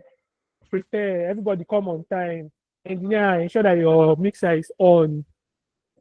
Your inputs are right. No, I put it off.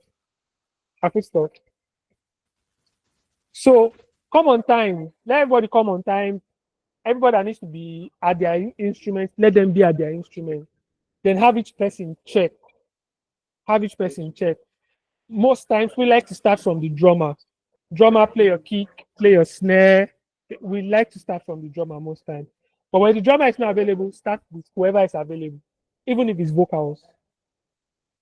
Start with who is available and do that. So you're using them to do like a line check and then a sound check. Now, during sound check, one of the things I also like to do is, when you tell people to play during sound check, some instrumentalists, guitarists especially, they will put their volume at the minimal. So their volume is not going to be so loud. Then they start telling you, give me volume. So you start gaining up and pushing your fader, and you're like, it's not enough. You go to your compressor and give them makeup gain and all that. Not knowing that the guy has dropped his volume to maybe one of his lowest listening levels. Then during the event, he will just crank it. And it becomes the loudest thing in the room. So what I tell musicians, play at your loudest. How loud will you be during your main performance? Play at that volume. That's the volume I want. If you've checked everybody and you want them to play together, tell them to play their loudest, fastest song. So if it's church now, tell them to play praise. Worship is always soft and mellow and all. You may not even have everybody play. So if you use worship alone to sound check, you will think you have done your job. So I tell them, play praise. Play the one that when you play it during service, everybody will be play that one. So they play that. I make my balancing based on that. Then I can now tell them when I play worship. Let me know the difference in levels. Do we understand? So basically that's sound check.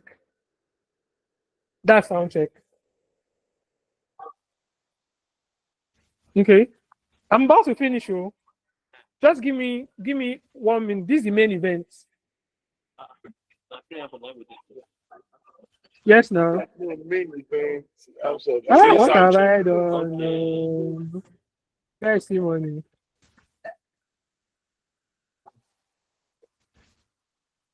I've split the screen.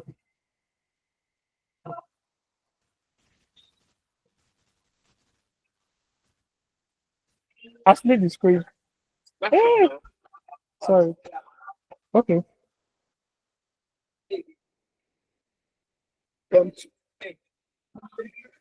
The screen has split, that's why. No, let me just work with this. Let me work with this.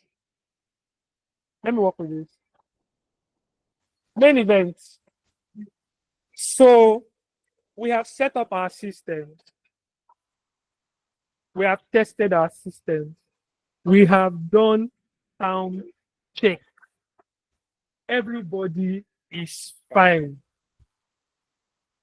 Now you're about to start the main event. What do you do? Finish. Now, remember that you are mixing a live event. You are not just doing maybe playback, you are mixing live instruments too. Don't forget, energy may change. People may become really excited. They may decide to give in their all. That's this thing. So watch your levels. It was not loud during sound check. It is now louder. Watch your levels. You know. Then maybe during sound check, screen guys were not there, light guys were not there. They now showed up after sound check, put on their system. You now start having RF issues. What do you do? Immediately rescan. Start rescanning microphones, rescanning IEMs. No, on the monitor. You rescan from either your transmitter for IEMs or your receiver for microphones. Rescan. You can use RF softwares for that to make it quick. You know, watch levels. Somebody might decide to use the mic wrongly. You know, during sound check, I will tell you how you should hold your microphone. Hold it like this. Don't hold the capsule and all that. During the main event, you get excited. You decide to cup my mic. So during sound check, I have to ensure that don't cup my mic, don't cup my mic, don't cup my mic. But I would plan for it that in case this person cups this mic, I don't want the tone to be so different that I will lose clarity. You understand? So during my sound check, I would ring I didn't mention that. As a monitor engineer, ensure you ring your monitors. If you are going to use floor monitor or side views, ensure you ring them. Ringing them is basically you are taking a microphone, especially the microphones that will be the loudest there, and pointing it to those floor monitors. They are going to be sweeping that microphone from left to right, front to back. And then if it comes to you that somebody is going to put this microphone so close to that monitor, ring it that much. There are periods where we will tell ourselves, no, nobody will do that.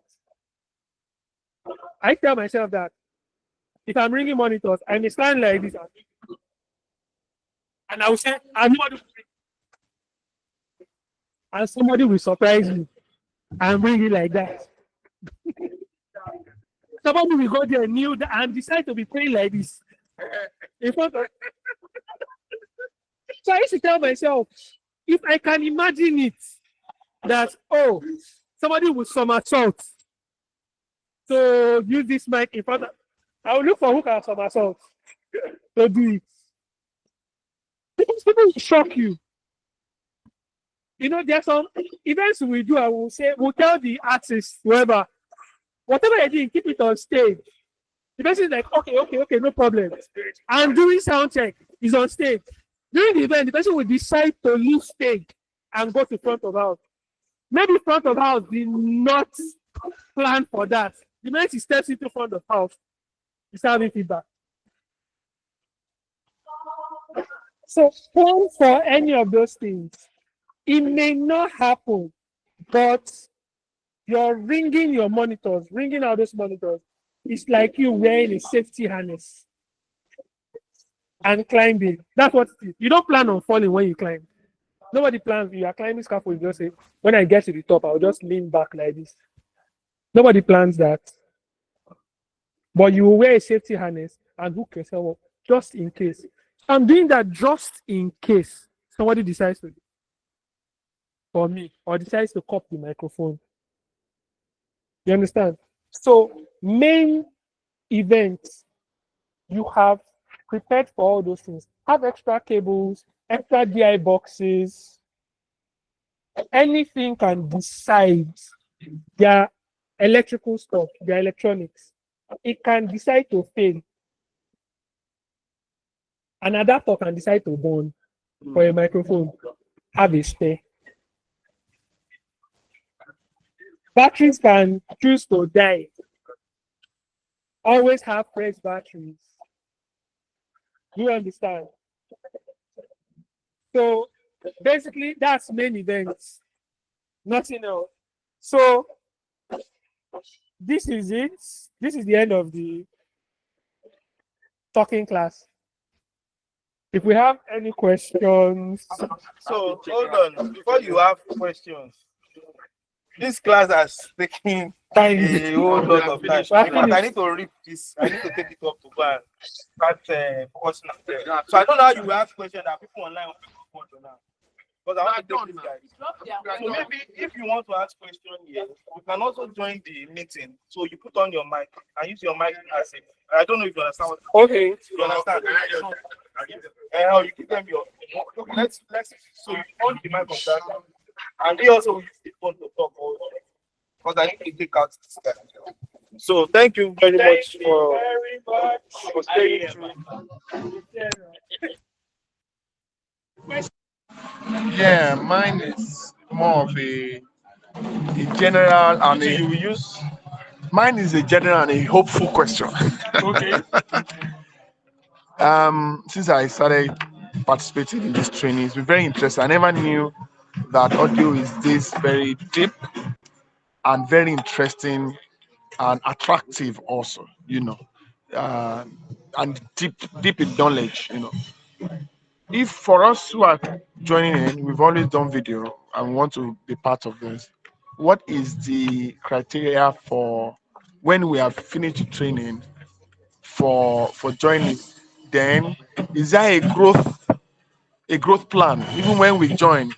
Is there a growth plan for new intakes so that when the new intakes are in, they have like an expectation of themselves and from the leadership of the unit. So like when I joined this unit, the first question I was asked then is, you're starting now, where would you like to be? But before that, we've been trained about the different areas of uh, expertise that you're expected to develop yourself in. You now decide which of them will be your landing um, um, specialization. So that for me gave me an understanding that okay, even though I'm starting from here, I would like to be this in the next 2, 3, 4, 5 years. Is there something like that here? Okay. All right. Thank you, sir. So for audio, there are some of us that do it professionally as work.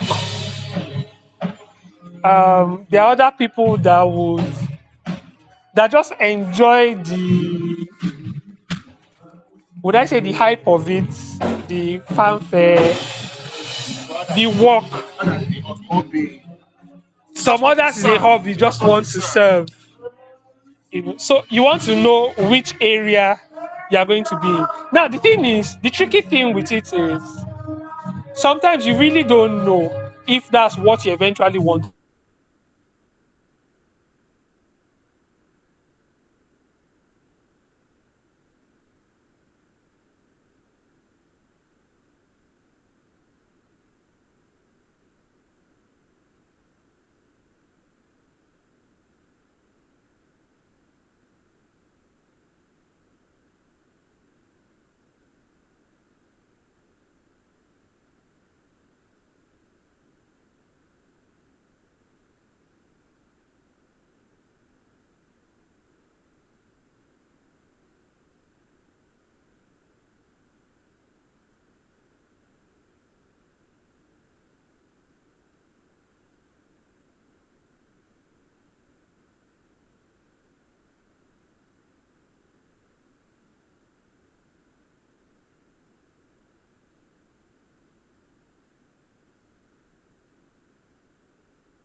You was muted.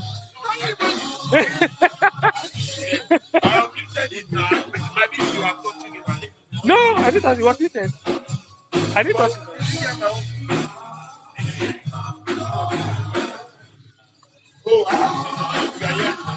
So,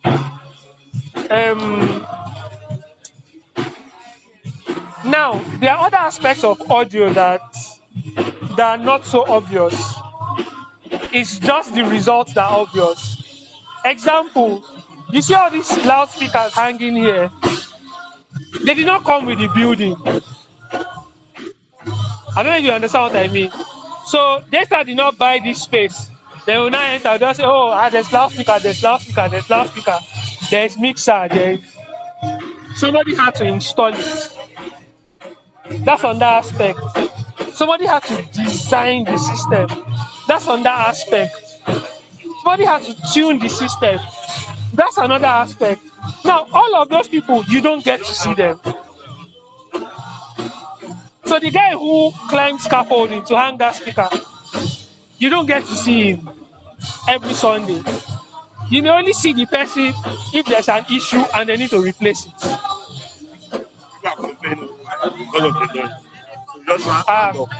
So what we'll do is, I think next week we'll probably take questions and answers for the beginning, then do the physical training.